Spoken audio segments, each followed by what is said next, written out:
May of 1944, we pulled into the north of Ireland off the coast of Belfast after having convoyed a troop convoy across the Atlantic. Now, we had been doing this. I was aboard the battleship Texas, and we had been convoying troops for the past year to the British Isles and to the Mediterranean. And soon after we reached Belfast, General Eisenhower came aboard our ship, and everybody knew that the invasion of Normandy was close at hand at France. And he thanked us for helping safely escort so many troops across the Atlantic, and said that he wanted us to help him put them ashore in France. And we were glad to know that we were going to be able to take a part in the invasion. But he went on to say that the history of military action in the United States, the prime concern had always been to minimize casualties in any operation they undertook. But he said that's not the case on this operation. He says we can't afford to be thrown back. If we did, it would take another 3 years to mount a second invasion. So our orders were, if we were seriously damaged, to beach the ship and continue firing as long as we had any ammunition. Now, as you know, D-Day was originally set for the 5th of June, so we left the north of Ireland in time to arrive off the coast of Normandy in the early morning hours of June the 5th. But the weather turned real nasty and stormy, and the invasion was put off for 24 hours, so we had to turn around and sail back for 12 hours and then turn around again to come back to Normandy. And we knew that then, so there were some 5,000 ships involved in the invasion, and there would be no way we could slip up on the Germans without them knowing about it after all that moving around. Now, right after we left Belfast, we had aboard a dive-aboard ship, and we had a burial at sea. Now, a burial at sea is a most impressive ceremony. The body is sewn in canvas and weighted down with projectiles. There's a plank put on the rail of the ship, and the body is on that plank with the American flag over the body. When the chaplain concludes the service, he says we commit the body to the deep. The board is tilted and the body slides out under the flag into the sea as the ship steams on its course. Now, this was most impressive at that time due to the weather and the fact that for most of us we were going in to face the enemy for the first major engagement. Now, our main target at Normandy under the Omaha beach was a cliff called Point de Houx. And our job was to pre-invasion bombardment and then to call on, if the Army called on us, to bombard known targets or any concentration of troops or anything that they would need us for. So after we had been bombarding Point de Houx, incidentally, the Texas had 10 14-inch guns, which is the diameter of the gun, and each one of the projectiles weighed some 1,500 pounds. And we fired more than 1,000 during the Norman invasion and another 200 or so down when we went to Cherbourg. As soon as we finished firing on this Point de Houx, there was a company of rangers that attempted to scale the cliff, and I've got some pictures of it back there. There were 225 rangers that started, and all but 90 of them were killed. Later on that morning, quite a number of the rangers, along with some German prisoners of war, were brought aboard ship. And we had taken about half the prisoners of war down below decks when enemy planes came over and we started shooting at the enemy planes. And the Germans down below decks thought we were shooting the Germans on the deck, because they had been told that they would be shot if they were captured. So we nearly had a riot on our hands. Now, one of the prime objectives of the invasion was to obtain a deep water port, because the logistics involved with this type of operation is just unbelievable. And down the coast at Cherbourg was an ideal port, but it wouldn't be any good if the guns at the harbor were still in operation, so we were sent down to try to knock out those guns, and it was here that the Texas suffered its only casualties of the war. shore batteries from the Germans. And one bullet, projectile, fortunately, was a dud and went into the side of the ship just above the water line, but it didn't explode. The other one hit right on top of one of our turrets and blew upward and blew out the bottom of the bridge. We had about 15 dead and wounded on the bridge there. Now, after about the first several days at Normandy, we had practically no air opposition at all. Now, the German planes would come over at night and bomb the ships and the beach, but during the day it was real quiet. And I was in anti-aircraft gunnery, so I didn't have anything to do most of the time, was just stand there and observe. And especially down at Cherbourg where we were hit. Just out in the open there, I would notice these little puffs of smoke on the beach, hold my breath, and then these giant geysers of water would throw up on one side of the ship and then on the other. And they finally found the range. And as I say, we took those two hits. Now, our guns could shoot between 15 and 20 miles inland. So after the Army was in quite a little way, there was no more use for us. So we went back to southern England, Portsmouth, Plymouth, repairs, and then on to the Mediterranean for the invasion of southern France, which was the 15th of August. The mayor called a few days ago and a week or so ago and asked about coming to the D-Day program tonight. Turned out to be a real good time for us. I've been thinking a lot about D-Day lately because in a couple of weeks I'm going back over to the Normandy beaches. It started out with a group trying to get together people that I was with at the time, and that's kind of not worked out too well. I think it turned out that most of them are too old to get back, and that may apply to me too, but I'm still going to try it. I'm gonna let Vicki go with me so she can take care of me while we're over there. So we're going over there. I mentioned it to folks in the office, and one of the lawyers said, "Well, you got over there that first time and got back without anything happening. You go over there this time, somebody will probably shoot you." We employ for the summer and occasionally high school girls and young ladies up at Floyd Junior. They come in and work an hour or 2 days. And one of the older secretaries says, "Did you know that Mr. York's in about 2 or 3 weeks, he's going back to D-Day?" And this little girl said, "What's D-Day? What is D-Day?" And they said, "You know Normandy." And she said, "Where is Normandy?" You know, how quickly they forget. After I'd finished boot camp and basic training, along with 5 or 6 others, I went to Evansville, Indiana to pick up an LST, a landing craft that they had just finished construction. That's on the Ohio River, of course.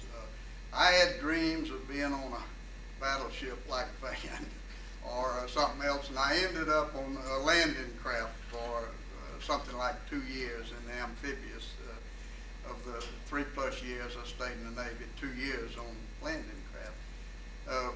We picked this barge type thing, like LST, floated it down the Ohio to the Mississippi and floated it on to New Orleans, outfitted it and carried it around Florida and up to Nova Scotia, where we caught one of these convoys that Van talked about. I might have been in his convoy. With an LST, they put you at the end of whatever convoy you're in for a couple of reasons. They're kind of expendable. First place. Second place, the fastest speed's about 11 knots, or around 11 miles an hour. But I don't think we were ever in any danger. The story was that no submarine commander would ever waste a torpedo on a LST. They were looking for troop ships and freighters and so forth. They were in the North Atlantic, as Van knows, at that time. So we had no problems, but I do recall seeing as many as 3 ships burning at the same time crossing the North Atlantic where they had taken hits from submarines. We got on to into the Irish Sea and on around into England, and for the next 5 or 6 months we did nothing but we called dry runs. They were maneuvers where we would take aboard troops, soldiers, some infantry and some small artillery, different things, and we'd go out on maneuvers. Part of the time we would make a run as if we were almost going on an invasion, but then they would turn around. I remember one night in particular that we were out on an occasion like that in the English Channel, and this terrible looking thing passed overhead, a rocket. I'd never heard of a rocket. It was trailing fire, and maybe some of you remember, that was Hitler's buzz bombs that he had just developed that he was firing towards London, first one I had seen. London, we were in and out of London and Plymouth and Southampton most of the time, and they were taking just nightly bombs from the Germans. Those people did suffer for years and years. You can imagine that when we have a siren that goes off here with a tornado, how terrifying it can be for a while. This was commonplace in London. We spent a lot of time in London, the sirens going off almost every night, and sometimes several nights when the planes would come over.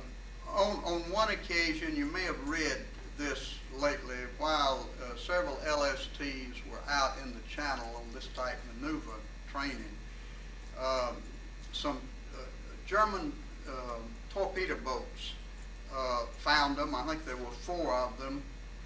They didn't announce this thing for the longest kind of time. We were not right at that point, but we were in the channel at another point. They isolated these, and there were almost 1,000 soldiers killed and almost 500 Navy personnel in just a very short little time there.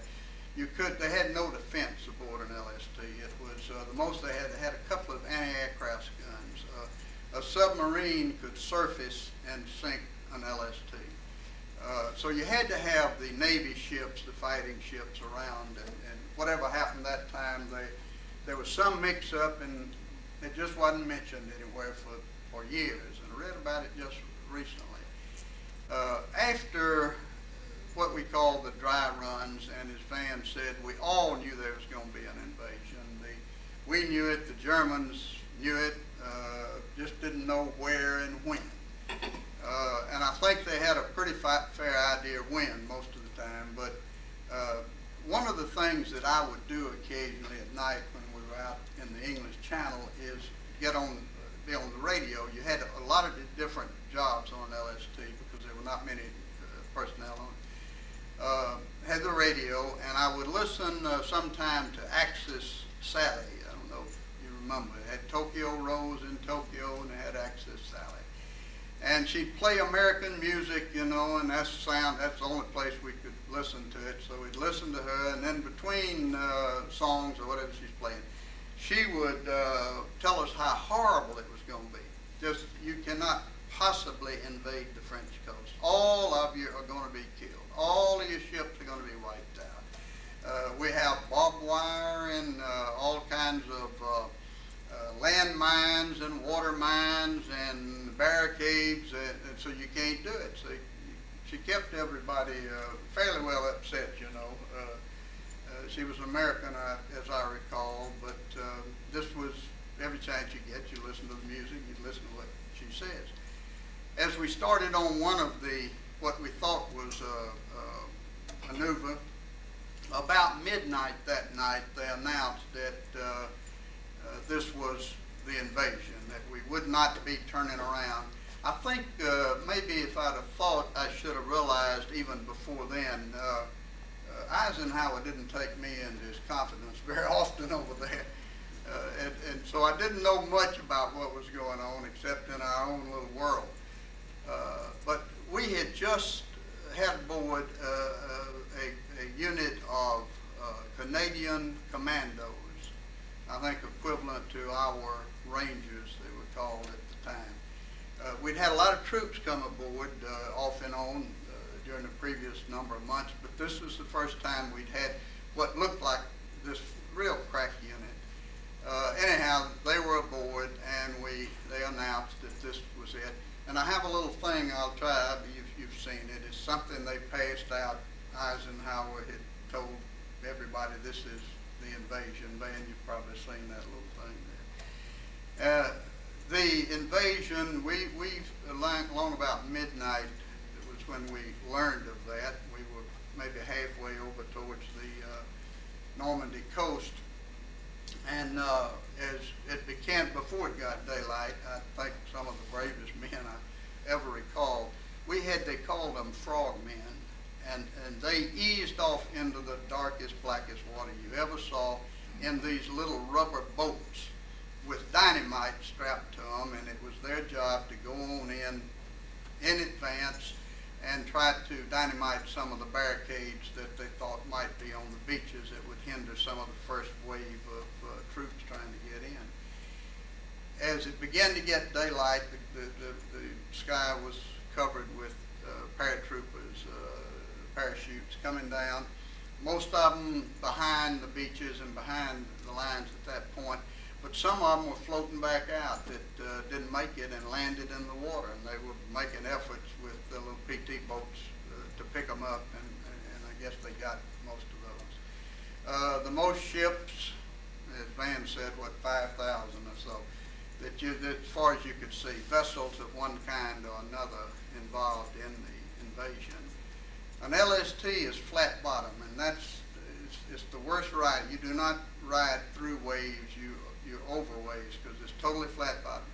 When you get to the beach, you just sort of ram it and slide up on the beach, and you don't get back off. You're on the beach. You have a anchor you drop out with a thing that winds it back out, and I was broke off, so we couldn't get back out. We stayed there much longer than we normally would have.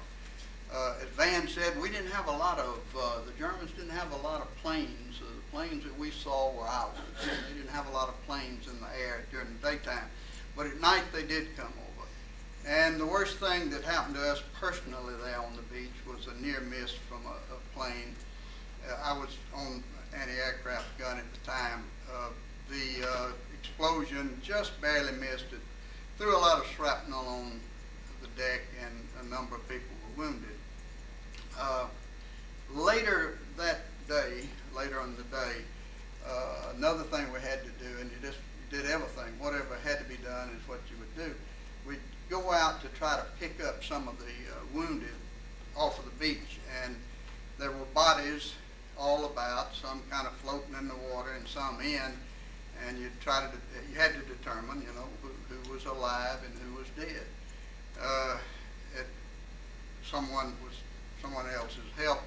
I think one of the worst things is some young fellow that was to pick up and bring back in, try to get him back aboard the LST.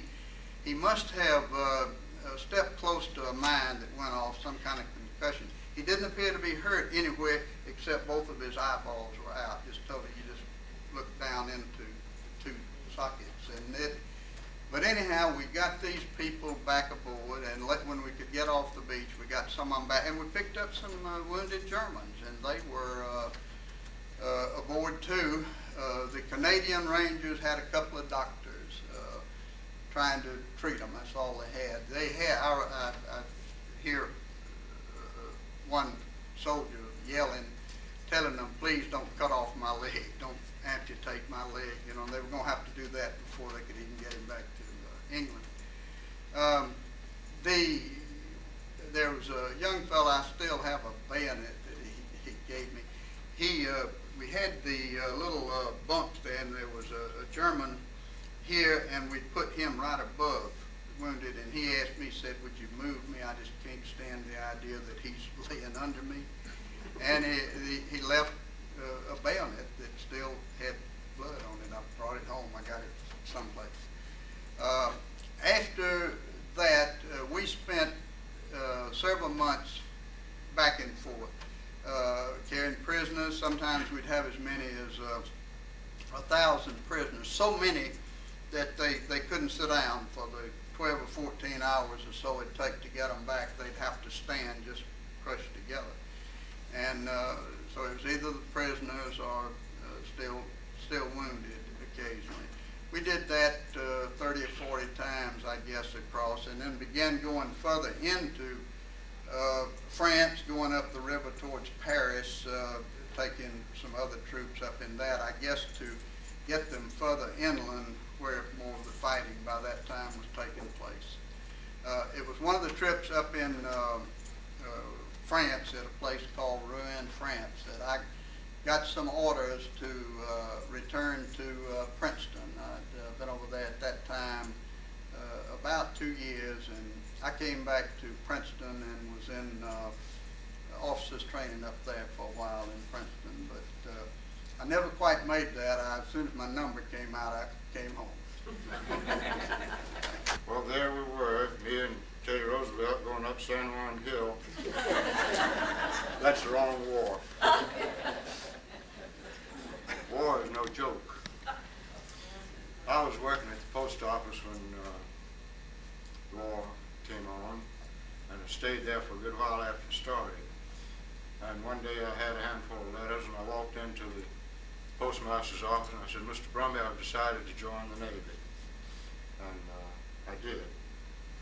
Footsy Gibbons joined with me. He and I caught a train from Rome, went down to Macon. We were sworn in down there, and then we went up to Norfolk, Virginia, to boot camp. I heartily approve of boot camps. It's rough, it's hard, but it'll teach you to get along with each other. It'll teach you cooperation, and it'll teach you teamwork. And I think the boot camps are using for some of our youngsters who need a little more training. I think it's going to pay off in the long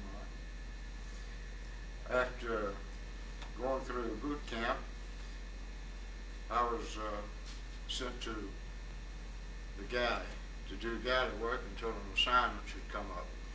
And while there, the chief that trained us through boots asked me if I would like to be the drill instructor for those who had to take calisthenics for the next group.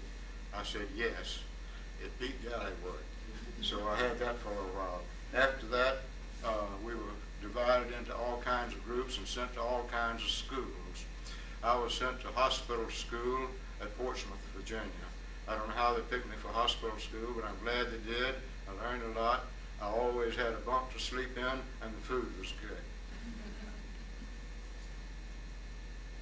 After course school, some of us went to South Carolina, Charleston, South Carolina. And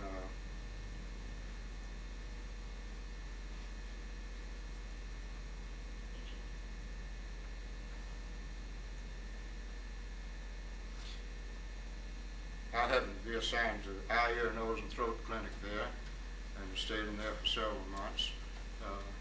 I even helped with a little bit of surgery in that department. While in Charleston, there was a hospital ship that came in, and it had Army and Navy personnel on it, wounded and injured and sick. And the Army unloaded theirs first, and the Navy was standing by watching.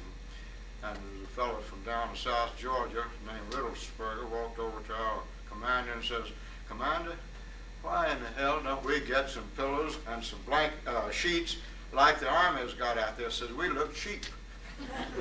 And the commander didn't have to think that over very long. He sent back to the hospital and got pillows and sheets for our people that were to be hospitalized.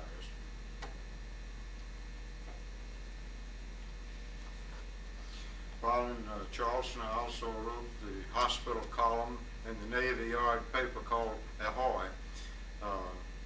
I enjoyed it. I was able to keep in a little better touch with what's going on and who's who. That helps wherever you are.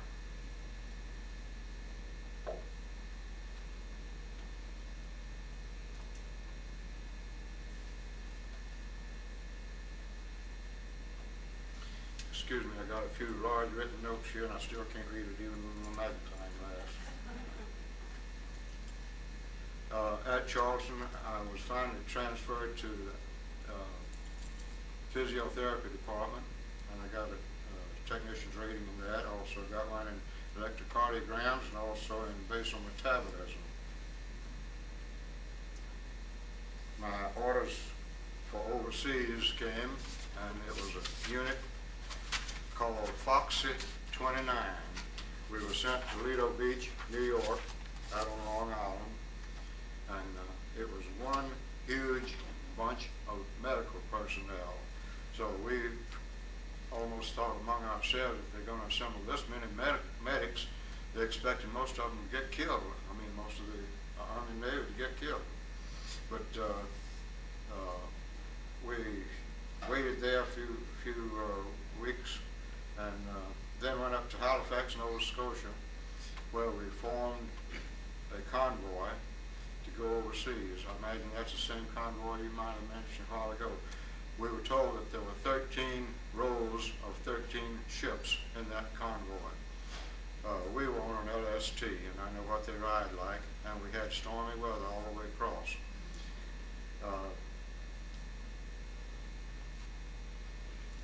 We came inside of land. The first land we saw was Ireland, and somebody says,